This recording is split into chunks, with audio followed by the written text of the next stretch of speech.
So I'm a microbial ecologist and also a restoration ecologist. So the first part means I study microbes like bacteria, viruses, fungi, etc. in the environment and how they influence human health, but in beneficial ways as opposed to disease-causing ways.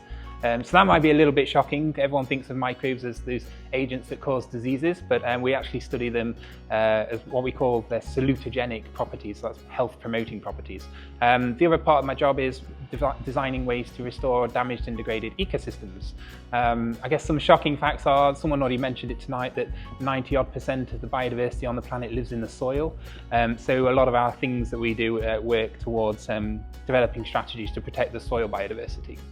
There are some academics out there that say that around 70% of global soils are currently affected by degradation, and this can rise to 90% by 2050 unless we do something about it. So, you know, industrialized agriculture, that's a key driver of the soil degradation in the world, but also lots of other practices that we do, so pollution, urbanization, etc., including humans. So we depend on them for our food, so something like 97% of the calories that we consume are supported by soils, and earthworms alone are responsible for something like 6% of global grain production. If earthworms were a country, they'd be the 4th largest producer of grains. That's how important they are. So we're working on a number of different kind of innovative things. Last year we won an innovation award for soil ecoacoustics.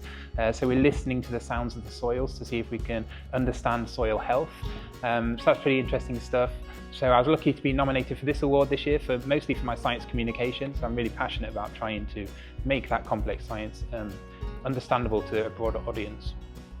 So there's lots of degraded soils, unfortunately. So we're working hard. We've got a site down at Maslin Beach where the nudist beach is.